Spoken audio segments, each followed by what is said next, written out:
I'm Matthew Buckley Smith, and you're listening to SLEERICKETS, a podcast about poetry and other intractable problems. So before I started the podcast, I got into the habit of meeting for drinks about once a month with Jonathan Farmer and Alan Shapiro. Alan ended up moving to Connecticut. He got married to his beautiful and talented wife, Rachel. But for a while there, we met up it was about every month or so, and we would have drinks and talk poetry. I met Jonathan at a party celebrating Alan's not quite winning the Pulitzer after being on a short list of 2 with Greg Pardlow. And I got along with Jonathan right away. I'd met Alan a little bit, but it was really through becoming friends with Jonathan that I got closer to Alan. Jonathan studied with Alan back at UNC, and I ended up filling in for Alan a few times and really got to know him a lot better by way of Jonathan. My conversations with the two of them were a large part of the inspiration for this podcast. I think once or twice one of us made the comment people frequently make when hanging out with their friends, which is, hey, we should just record this and maybe people would want to listen. But I did record this conversation with Alan, and it was a whole lot like most of them, which is to say I had kind of a thought going in about what we might talk about. That ended up being only sort of what we got to. It sprawled all over. If you hear something you strongly disagree with, I would just wait a little while and you will soon hear something the people you strongly disagree with. If you agree with every single thing Alan says during this conversation, then your name is probably Alan Shapiro. But he is brilliant, he's funny, and most of all, he adores poetry. I really hope you will enjoy our conversation. We talk about the current state of poetry. We also talk about Alan's new collection of essays, A Dress Rehearsal for the Truth, which is available from Gabbro Head. I'll have links to that, as well as a slew of other things we talk about, some of them by Alan and some by other people. This is just the first part of this conversation. The other half will be available on The Secret Show in the next day or two. By and by, Weightlessers folded. You told me that they had been, I knew they had kind of a separate UK thing, and then, Joseph Harrison died, sadly, not long. So now Kate Hollander and Dora, what's her name? She teaches it. Yeah, are running it, and they're only running it as the Anthony Hecht Award. Everything else they're just suspending because they don't have the money to do anything about that. So whether they ever do get the money, I don't know. But they've let everybody go, because they can't legally. So has Philip Hoy has stepped back from it? Yeah, Philip is retiring. He's done. He's finished. Right. So he's not involved anymore, and so there's going to be no English present. Not that it had much English presence anyway, so that's gone. But did you hear about Peter Campion's new venture? I've heard just a little bit about it. Yeah, tell me about that, because I definitely know people would be interested in hearing about it. Oh my goodness. It's called Unbound Editions. He's got a very wealthy, I guess, director. He's the director of or the senior editor, but the guy who provides the money is what's his name? Paul Davis, I think, was a student is a 60-something-year-old student of Peter's at one of those workshops on the Cape, and together they've formed this press. You should go. The website is amazing, and they have a standard cover, so all the books look the same. Which I prefer, honestly. Yeah. No, it's like it's favorite thing. And everything inside is different, but the cover. Yeah. And they do prose, they do poetry, they do fiction, nonfiction, and they've got a lot of money, and they even give honorariums, not advances, because you don't have to pay it back. and it's just great. So I've got a 2-book contract with them to do a book of poems in 26. Okay. 2026, called Diver. And it's a big book. It's like 130 pages. It's a long book for a Oh, book. wow. Okay. And then in 29, I'm going to do a new and selected. It'll be the first time I'll have, if I live that long, I'll have that. Yeah, yeah, That'll yeah. be the first time I have that done. No, So, and they're going to do all the work on it. I mean, I give them their, I give them the table of contents. They get the permissions. They just okay. go. Wow. All right. So they have an actual staff. They have a staff, but they're scattered. It's all Okay. not It's all remote. Yeah. Peter's in Minnesota. Paul, I think, is in, God, I don't know where he is. Florida. They've got a publicist. They've got everybody. And so, you get on this calls with them and you're with it, but everybody's somewhere else and there's no there. But Peter's the main guy. Yeah. Yeah. Yeah. Main guy. So I really urge, well, he's really doing a lot. He's got a lot of, there are people on the list I've never heard of, so I don't know. Yeah. It's not, but there's a lot of people that without him wouldn't have a place to go, Yeah. like David Wojan and Tom Slay is going to publish with them, and Simone Di Piero, W.S. Di Piero has got two books coming out with him, a book of prose and a book of poems. And a student of mine, Charles Duthat, is in his 70s, and whose son is Ross Duthat, the conservative I've heard. Yeah. writer for the Times. And Mhm. I loved Charles. He's really got wonderful poems. And anyway, so he's taking an eclectic group of people that would otherwise have a kind of difficult time in the current climate. It's harder and harder for white heterosexual men, never mind Jewish men, to get public.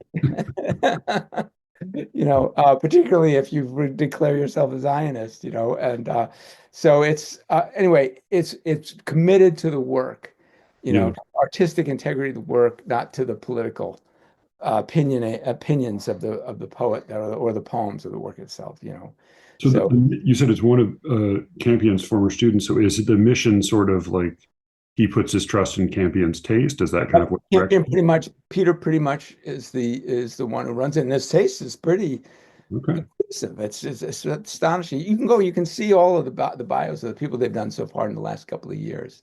So I hope it lasts. It's been a godsend for me, and so these two, actually, this book came out of nowhere in terms of the publisher, and they've been wonderful. And if I write any more prose, if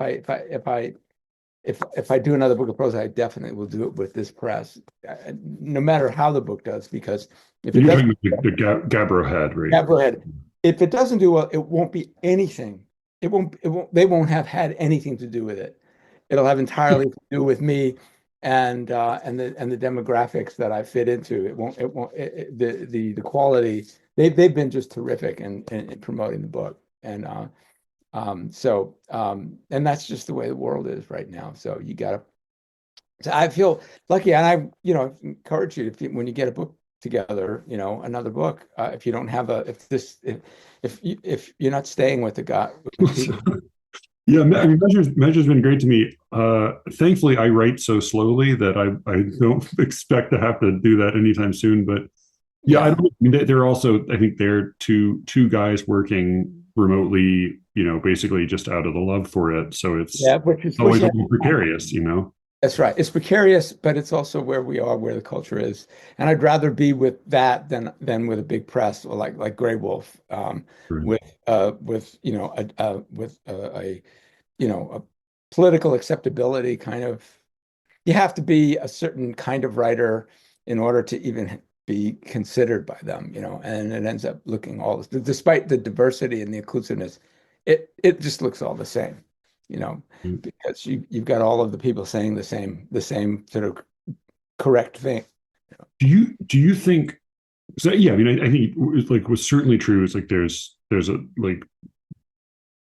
big for poetry, big poetry presses today seem very concerned either with like maintaining their existing list or with making choices that will reflect well upon them, Exactly. or otherwise, regardless of the content. I'm curious how much you think, having seen some change over the course of some decades in the poetry world. I'm curious how much you think merit has been at different times more or less of a factor in selection. Because my assumption is that there have always been people choosing their students or their lovers or this or that, and that mostly it's the criteria for like non-meritorious selection that continue to change. And right now there's a kind of a political and social justice oriented skew to it.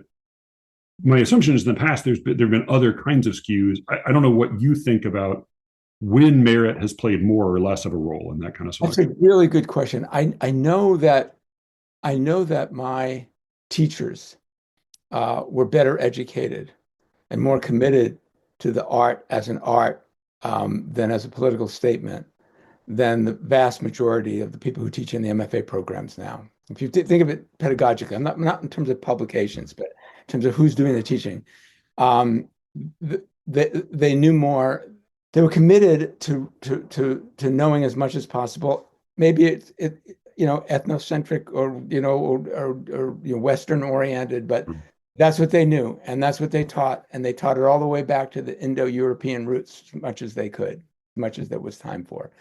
And there were a lot of voices left out, but what they taught really well, and they instilled in their students the value of learning as much as you can about the art you practice, and that had very little to do with public events. And I went to college during the Vietnam War, and I was in, public events like current events or like current events, current events, and I participated in, in stuff in my own kind of lax way. I've never been very political or politically committed to anything. I went to rallies to pick up girls, so and that was how you did it. But you were the only person who's ever done that, I'm sure. I'm sure I am. Yes, I know.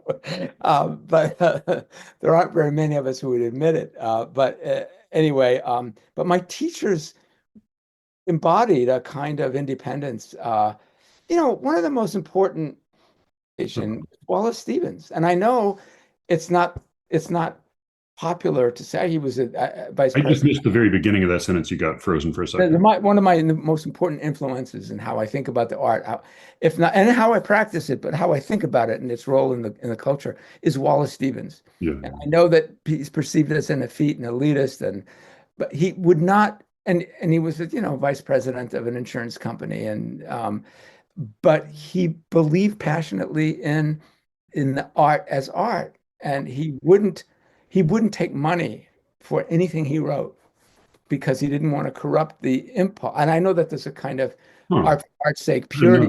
He wouldn't take a nickel for that. He wouldn't take anything because he thought it was bad for poets to teach in universities because it compromises the devotion to the art, because now the art has to appeal to students. You got to make sure your classes are full. You have to appeal to administrators.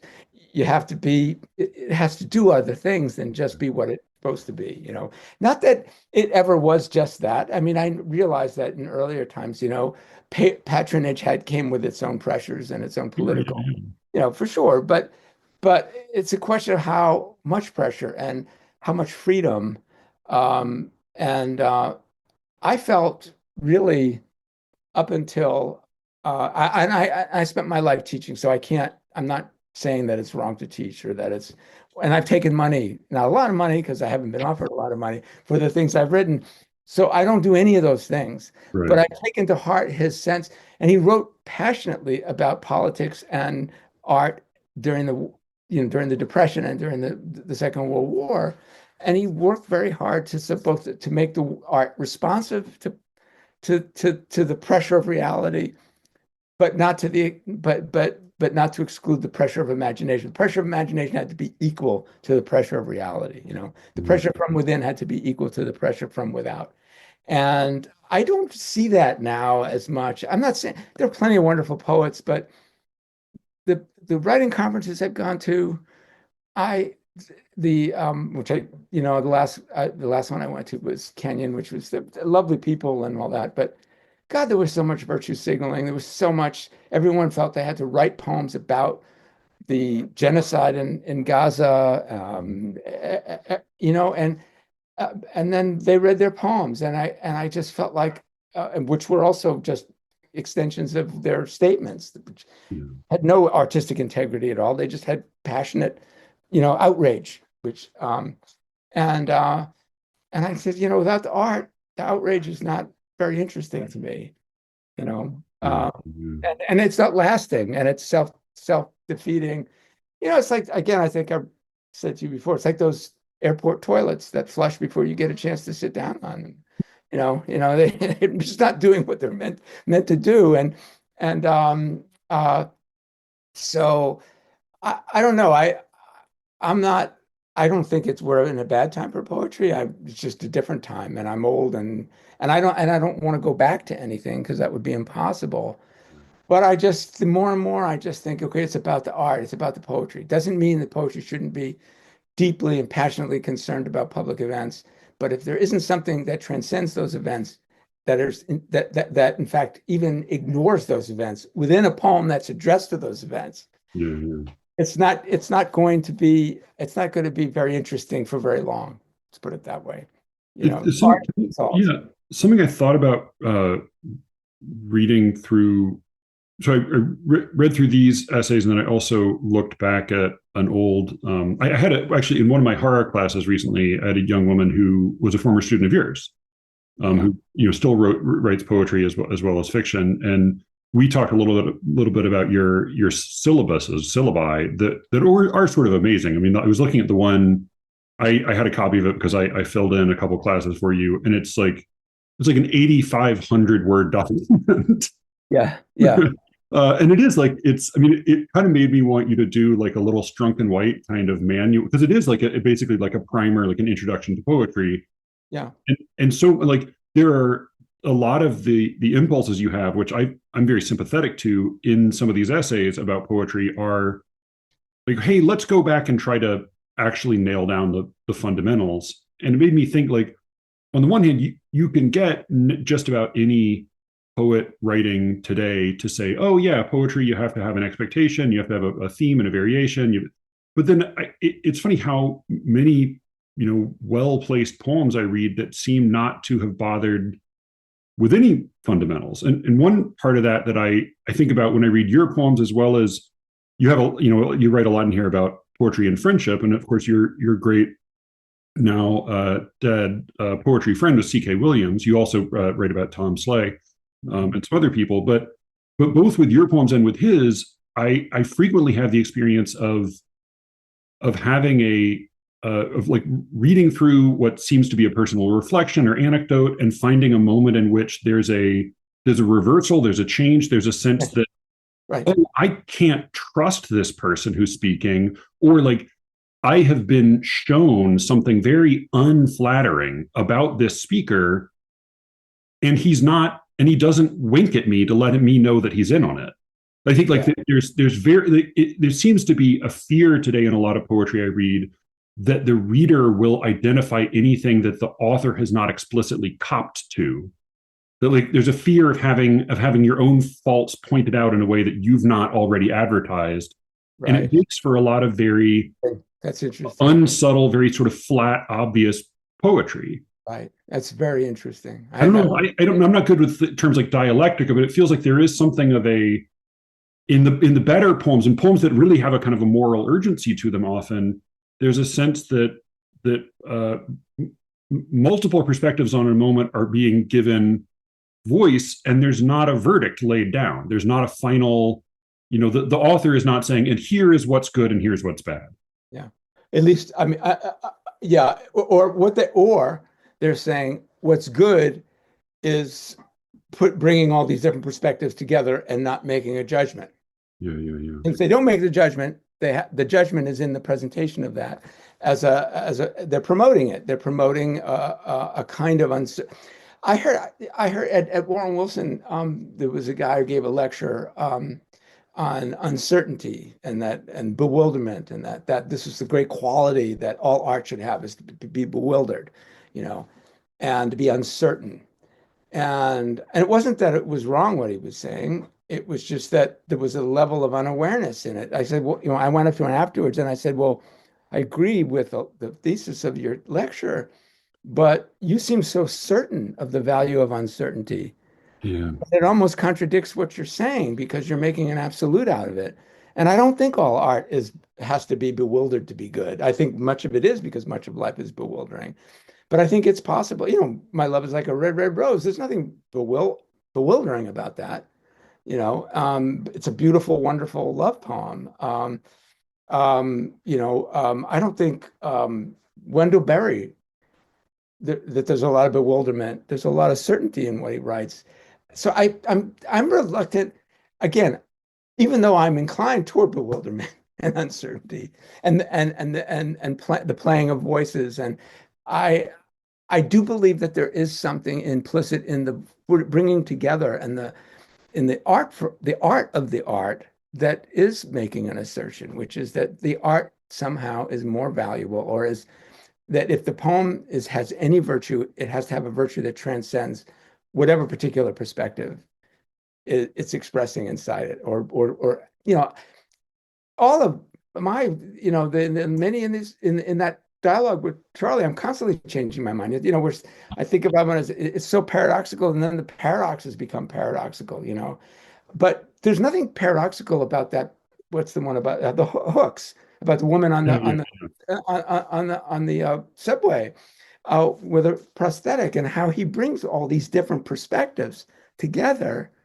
Both the one the representative of the people, which is the author, who just looks at it, looks away because he's maintaining the The core, the courtesy of not looking.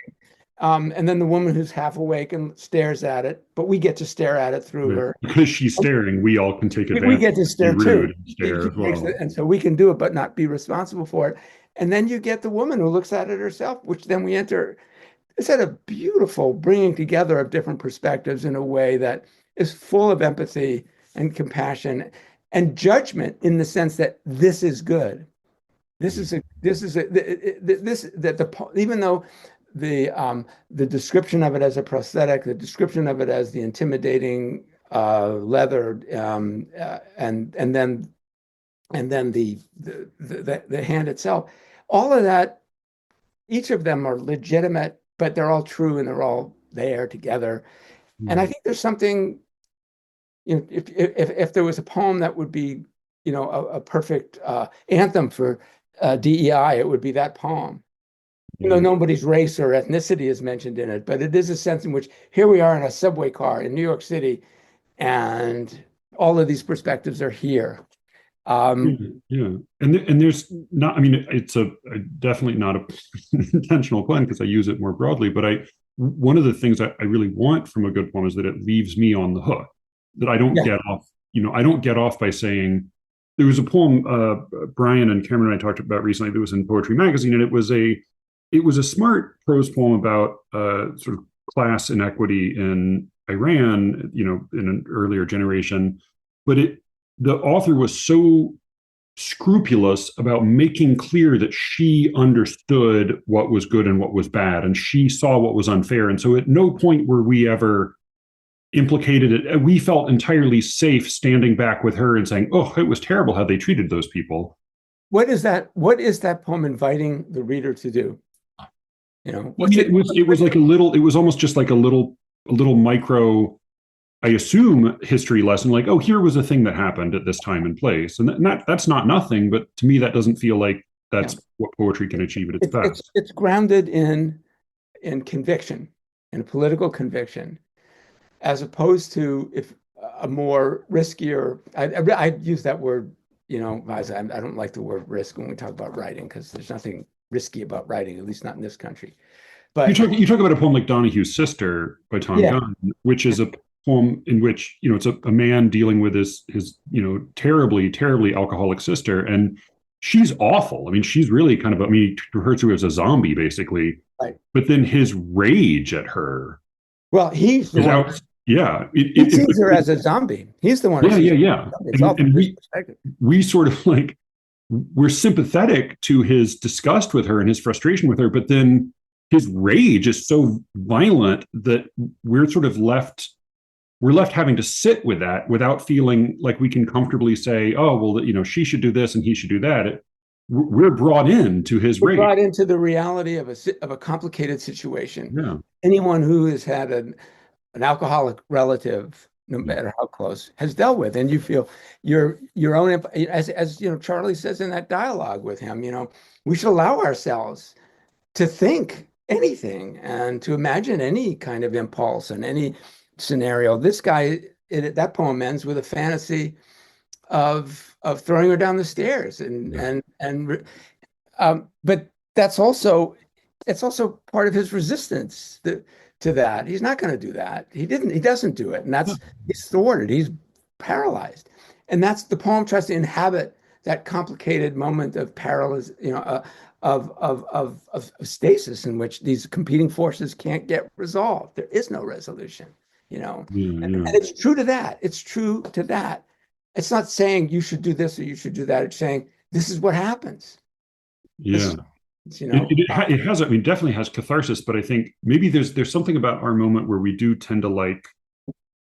tend to be attracted to catharsis that can be also at once sort of can have like moral vindication priced into it, so that we yeah, can feel catharsis and know that we're right to feel it. right. Yeah, Whereas in that poem, you feel the catharsis, but it's not great. It's not great that it's just true. it's just true. That's the thing.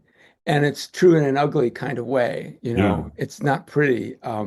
And as when I think about that poem, I always take out the conditional tense at the end of it. I said, what if he did what if actually that happened? But it just flattens out the poem, it just destroys it. There's a Because then, okay, so it ends then, and then the poem would be taking a play, would probably be saying, look, this guy was driven to killing this woman, and of course, no one wants that. No, no, no. Yeah. I mean, I think Yeah, also like there's a poem of yours from, I want to say it may be Proceed to Check Out, or maybe the one before that, where I think it's called An Arrangement. I think we might have put that in Literary Matters, I but think you put it in Literary Matters. Yeah, I yeah, think but check out. Yeah, I mean, it's kind of a quiet poem, but it's about a a very uneasy domestic arrangement between an older man and a younger woman, and that's it's not sexual, but it's not sexual, and not sexual. Yeah, and that's there's no, you don't leave feeling like great about any of it, but it does feel very true to life. it was true to that experience, Yeah. right? And I'm not taking a stand. I'm not saying it's ideal, or that I'm not saying every older man should go out and have a relationship like this. No, and in reading I mean, it's part of what I like about it is that I feel uneasy, but I also don't feel like I'm absolved of that uneasy-ness. I feel No, like I'm no, part of it. yeah, no. And the thing about catharsis is interesting because I don't, I don't actually believe in catharsis. I don't believe that actually happens. That that we're You're like Harold purged, Pinter, right? purged of all these ugly emotions in the representation of it. I maybe while we're watching it, we're purged, but as soon as we step out of the theater or it's right back in us, and we're right back where we were. And however much that changes us, it's in small, tiny incremental ways. And if it changes us at all, I can't say that well, I'm a lot different from when I was younger because I'm old and now I can't get around without a cane, and I need I need hip surgery as soon as possible. And I'm not as driven by things that I used to be, and I don't care about much that I didn't. But that's hormonal Yeah. mostly, and just getting old, and just but I can't say that I think that Theseus's ship is still Theseus's ship. I'm still the same person, even though all the wood and everything has been replaced. And um, so I just don't know. All that stuff about therapy, I just don't, at this stage of the game, the only reason that I have written my whole life is not to change the world for the better. It's not to further the cause of social justice. It's just because I like writing. It makes me happy to do it. It gives me pleasure to find a little bit of, I don't even want to say clarity about things, or to just play with stuff until it has a pleasing shape. You Yeah. know, that's really all I care about is some sign of that in what I'm reading. If it's just all driven by content and outrage and hey, look at me, look at what a good outraged person I am. I'm not interested in it. I want there to be that sense of that there's something in the playing with language that is intrinsically valuable, Yeah. and and that This is that the doesn't title depend of on one of your books of essays is that self-forgetful, perfectly uses useless concentration. concentration. Yeah, Yeah, the yeah, Bishop line. the Bishop line. Is And that for you is that the primary good of poetry? yeah. Well, I think the primary, the first level of poetry is I do think it in some ways has to engage with some kind of old atavistic bodily memory of being raised by our mothers, when we're babies. I really do think that it's that essay, Here We Go to Boston, Yeah. that essay about the Bouncing on the mother's knee. MWP is being on your mother's knee and then playing that game in which you lose the mother and the mother comes back because she lifts you up. And then there's just a kind of delight in that. There's a delight that doesn't need a justification beyond itself, that has to be in everything I read, um, uh, to make me want to read it again. If it's just like, think this, agree with me or disagree with me. If it's just asking for dissent or assent, it's not going to be very interesting. And most of the poems, let's face it, I don't care how moving it is, about Palestinians, or about the evils or the perfidies of Zionism and all that. It's just pure zealotry one way or the other. And it's just epiphenomenal and going to vanish without a trace. I'm interested in work that has that kind of, that descends, even as it descends the ladder into the foul rag and bone shop of the heart. It has to be, and has to reach down to some kind of infantile pleasure that is probably the greatest one we have, that we get to have as human beings, which is with our mothers, if we're lucky.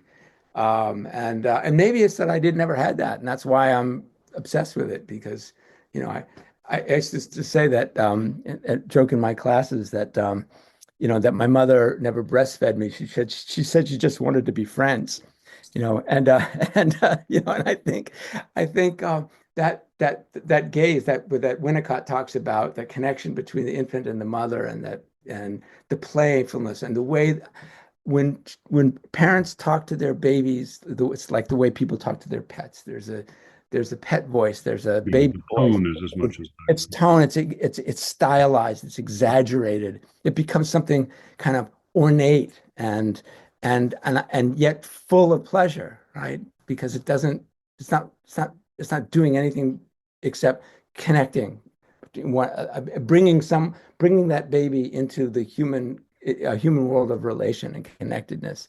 And I think every poem, however passionately engaged with politics or the world, it has to have something of that.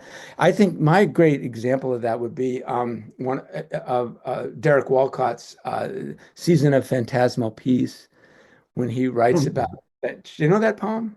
no, Season, no, no. oh, you should look it up. I don't have it handy, but it's about looking at this murmur. I don't know what kind of bird. He doesn't say what kind of birds they are, but it's a murmuration of, not starlings, and he just sees, and he describes these birds flying over, and their shadow of them. It's as if they're pulling all the evil, all the sorrow, all of the horrible things that happen to us, pulling the shadow of that from the earth. But the whole way through, he never forgets that it's just a dream, and that he's just wishing it were true. But it's the wishing it were true, and giving himself over wholly to it before he undercuts it, that to me makes it a great poem. Because it brings us back to that here, that losing and gaining the mother again, that glimmer of something perfect, of Edenic, and then recognizing that it's just a glimmer and that it may not be true and it's not there, but it was true once for most of us if we survive our childhoods. Something. That's the maybe apocryphal, almost certainly kind of made up theory I've heard about the initial evolution of language was that we probably had like a song-like pattern of sounds we made, but then at some point when our infants stopped being strong enough to cling to their mother's bodies the way baby monkeys do, and started having to have this longer developmental period, that Yeah. that the mothers started establishing a pattern of sounds they would make to reaffirm that bond with the baby, and that was sort of the seed of language. That's great. Where do you have a Oh recommendation? God, I mean, it's some like evolutionary psych thing I read, I which is love all that. Love that stuff. it's like Freudianism. It's like Yeah, beautiful, sometimes just made up, but yeah. yeah, yeah. But there's that, the Lacanian view that we fall into language, that language is a separation because then we become self-conscious. But the process of going into language is all about adults bringing children into the circle of intimacy, of making intimacy more deeper and stronger. And I I don't know. I mean, these are all very speculative things. I don't know whether it's true or not. It's just at this stage of the game where I'm looking at. That's what I'm looking for. I'm nostalgic for the Tower of Babel, of baby babbling, Great. of Yeah. babbling, of making of noise. Of the basis of poetry is noise. There's always a pleasure in poetry that's in excess of whatever it's saying.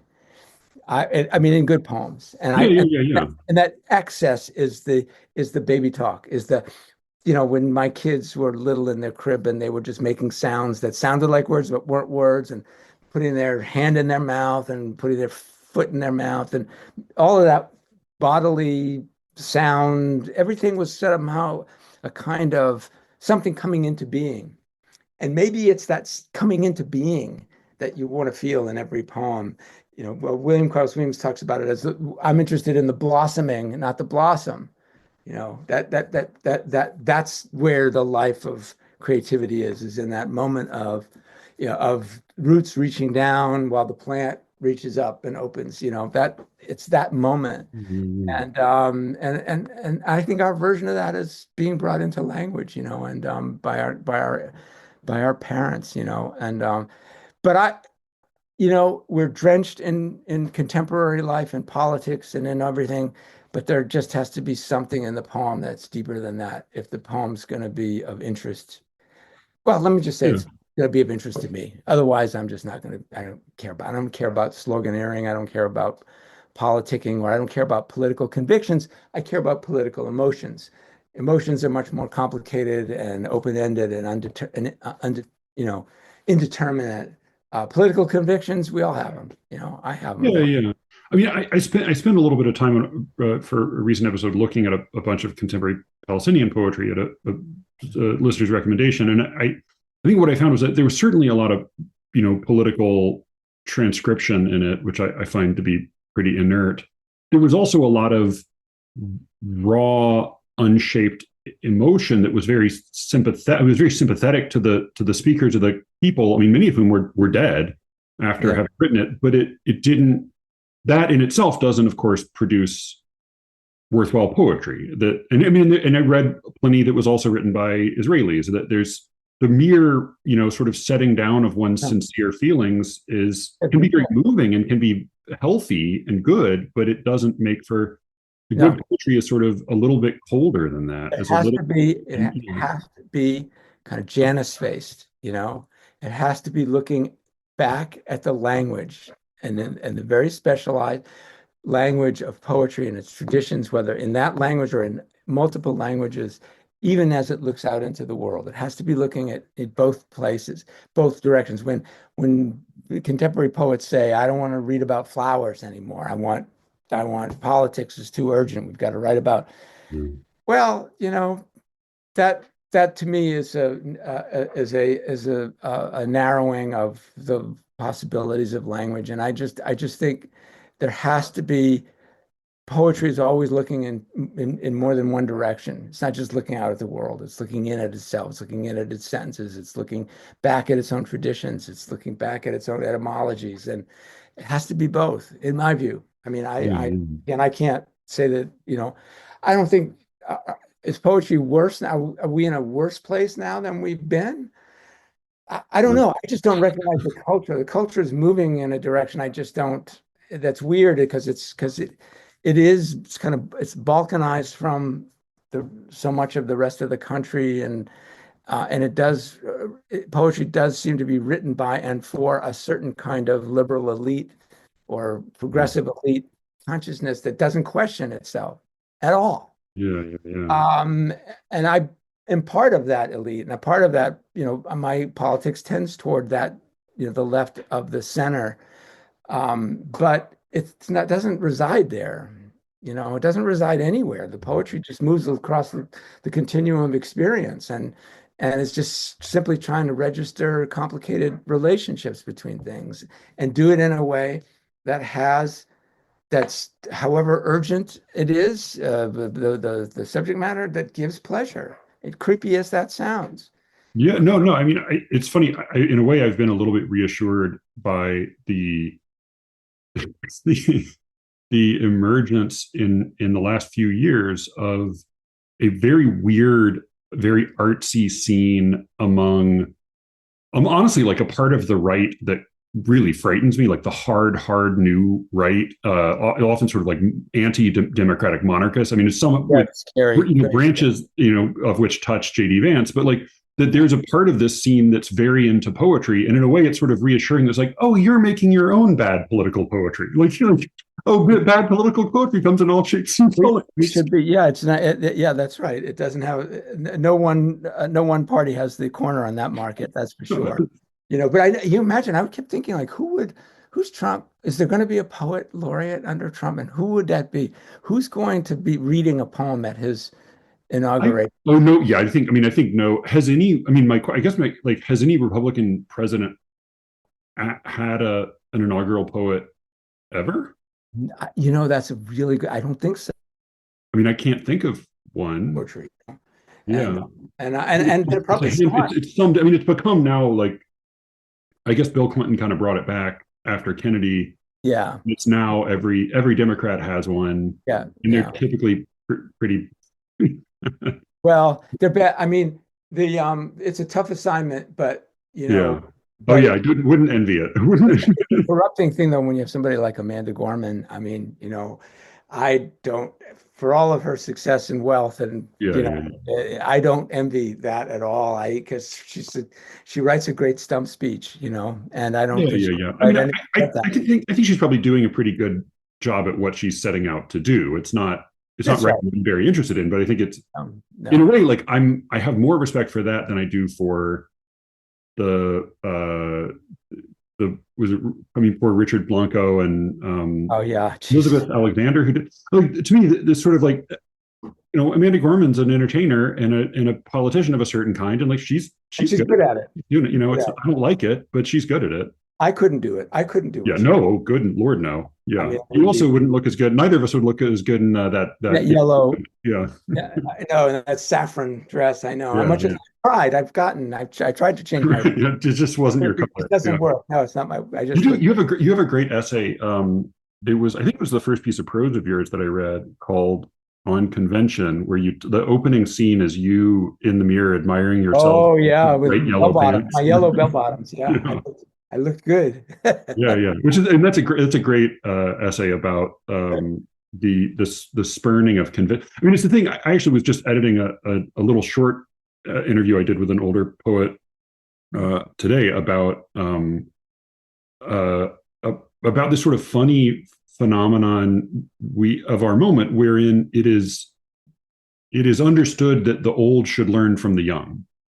And not the other way around. That's like you come into the room and you say like, oh well, Alan has a lot to catch up on, or there's a lot that he's not in the know about. Well, because technology changes so quickly. Yeah. And it's not that that's not true. It's just that's where the focus is, rather than like, oh, here is this person who's a wealth of experience. Yeah, I know it's funny, and it's true. Exactly. That's one of the things. It's that ageism and that prejudice toward the young.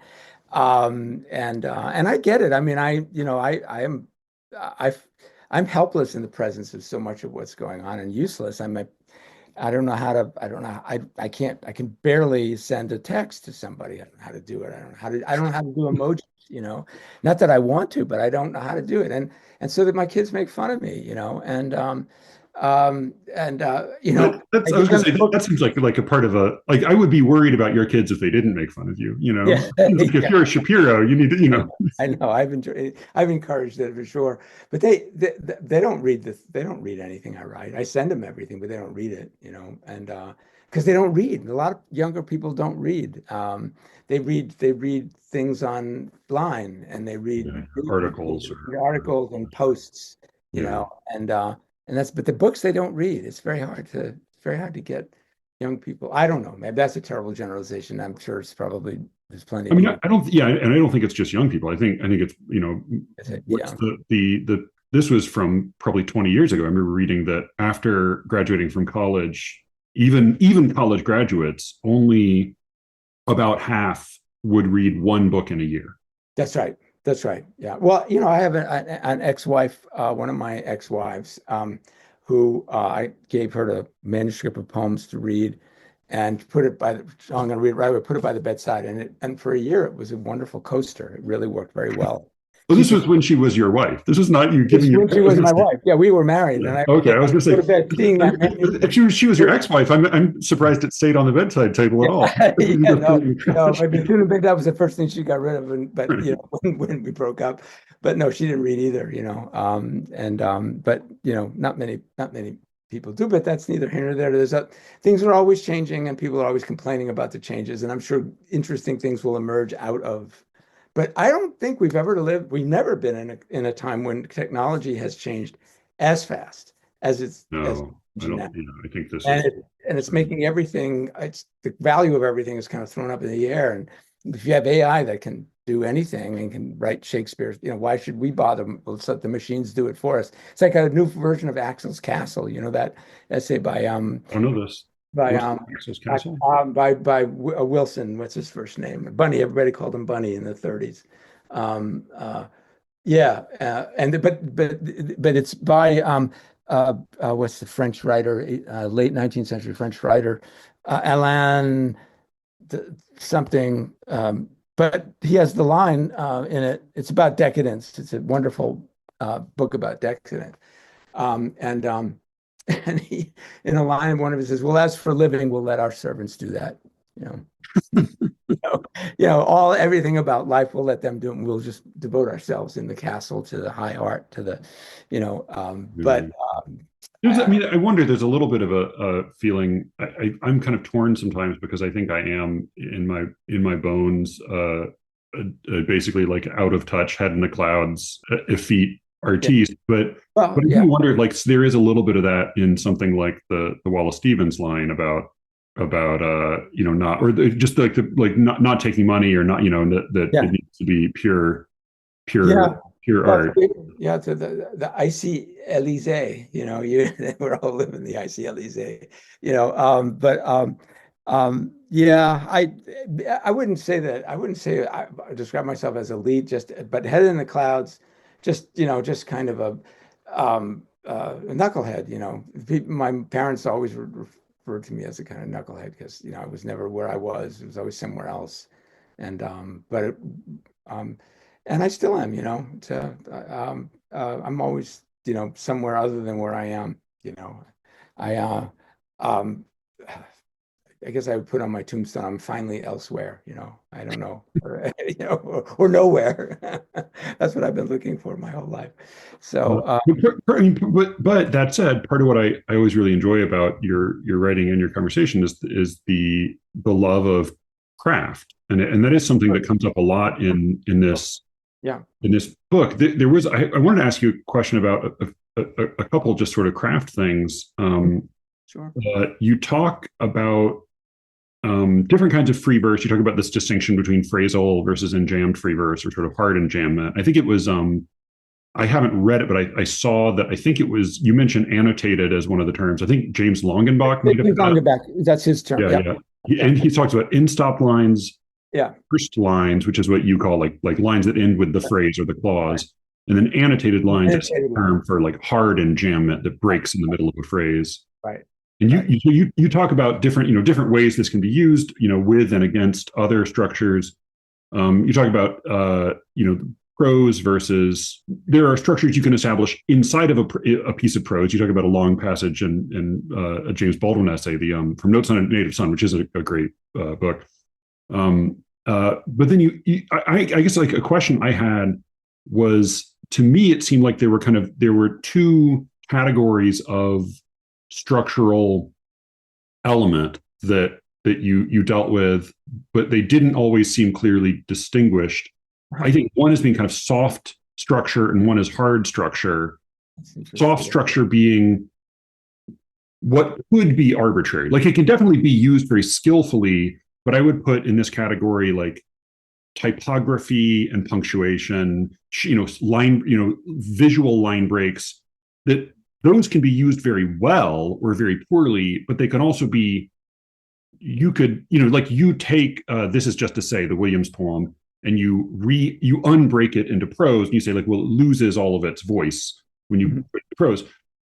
And I think he does use line breaks well, but they're also sort of a softer arbitrary structure. And I would distinguish this from things like meter or syntax, which are kind of cooked into the language. They Right. can't be changed like that. They have to be sort of reworked. Right. I'm Right. just curious how, like, since you talk a lot about all of those kinds of elements, I'm curious how you might think about that Yeah. kind of distinction.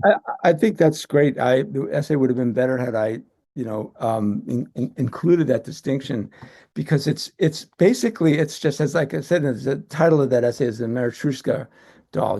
It's just like one doll inside another doll inside a smaller Yeah. doll inside a small doll, and these are all patterns.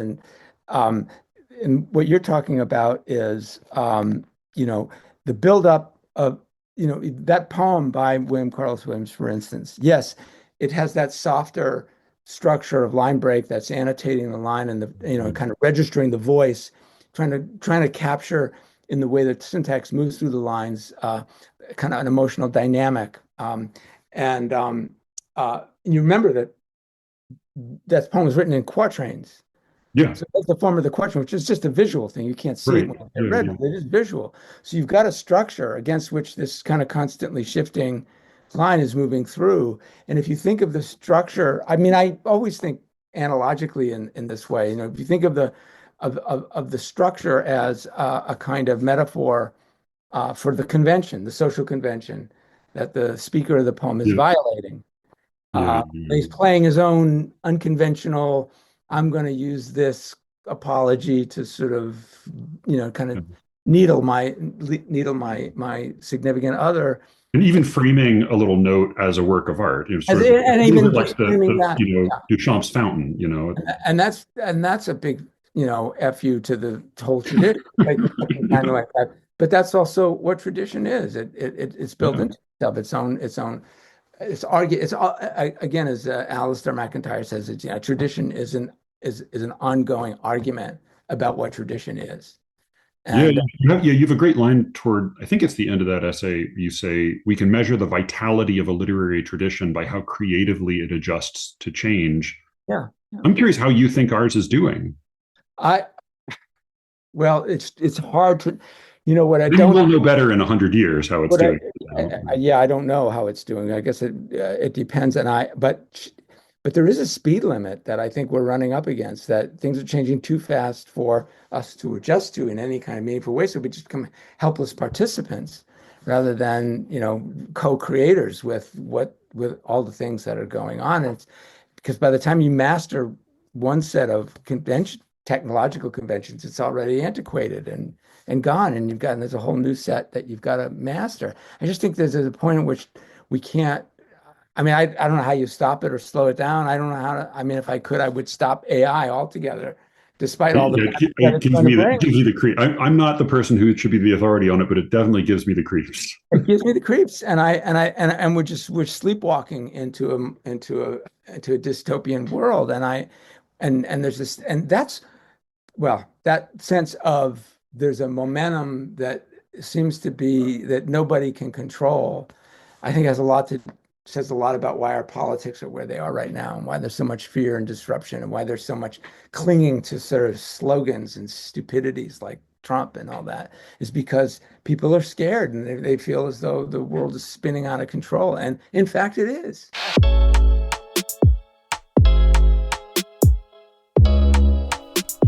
That was the first part of my conversation with Alan Shapiro, author of A Dress Rehearsal for the Truth and some 24 other books. Good Lord, I have no idea how many there are. The most recent poetry collection is Proceed to Check Out, and there is another one, as he mentioned, coming out next year.